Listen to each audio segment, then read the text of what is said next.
In 2013, this 23-year-old kid was making $250,000 per night.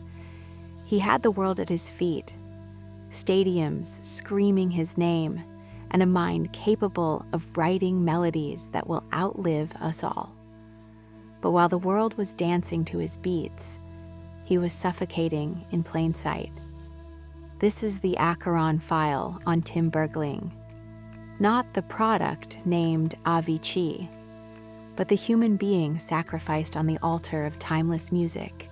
Before the private jets, the neon lights, and the stadium-sized pressure, there was just a boy in Stockholm.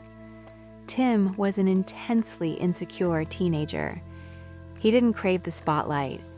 He actively feared it. Until the age of 19, he had never even left his hometown. He was quiet, reclusive, and constantly battling his own mind. But inside that silence, there was a storm. Tim was what people close to him called a melody freak. He wasn't interested in fame or money. He was purely, brutally obsessed with melodies in every shape and form. He used to say he felt full of music, as if the notes were trapped inside his body and needed to escape. When he first discovered music production software, he didn't just find a hobby. He discovered a universe where his insecurities didn't matter. In that bedroom, the shy kid from Stockholm became a god of creation. He began weaving sounds that bypassed the human ear and went straight to the soul. He was chasing something dangerous, perfection. And he was about to catch it. In a matter of months, the shy boy who spent his nights sending tracks to music blogs was dragged out of his room. At just 18 years old, he met his first manager. The timeline of what happened next is terrifyingly short. Tim went from small local gigs to headlining the massive stages of Tomorrowland before he even had time to process who he was becoming. His philosophy was pure, simple, and unpretentious. He used to say, "Call it what you want to call it."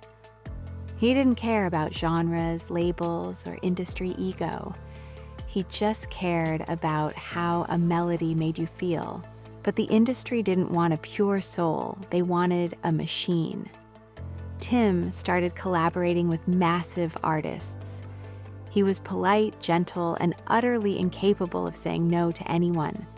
The requests piled up, and so did the tour dates. To cope with the crippling stage anxiety that paralyzed him before every show, Tim turned to the only weapon he had available: alcohol. It wasn't about partying. It was self-medication. He drank to numb the terror of facing crowds of 80,000 people. Soon, the alcohol didn't just numb his mind. It began destroying his body, leading to severe acute pancreatitis. Yet the machine couldn't stop.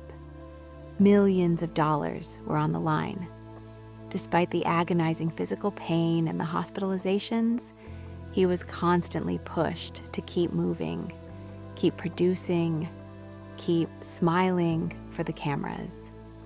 Tim was now infinitely more miserable and depressed than he had ever been in his quiet Stockholm bedroom. The dream he had chased had become a beautiful, gilded prison. He had achieved the impossible. He created anthems that unified generations. He achieved immortality through his art. But the bill for that immortality was about to arrive, and it was a price no human being should ever pay. In the next file, we will step into the darkness of his final years. The warnings the world chose to ignore, the desperate cries for help hidden inside his lyrics, and the tragic day in Oman where Tim finally decided he had nothing left to give. Subscribe to Acheron Files and turn on notifications.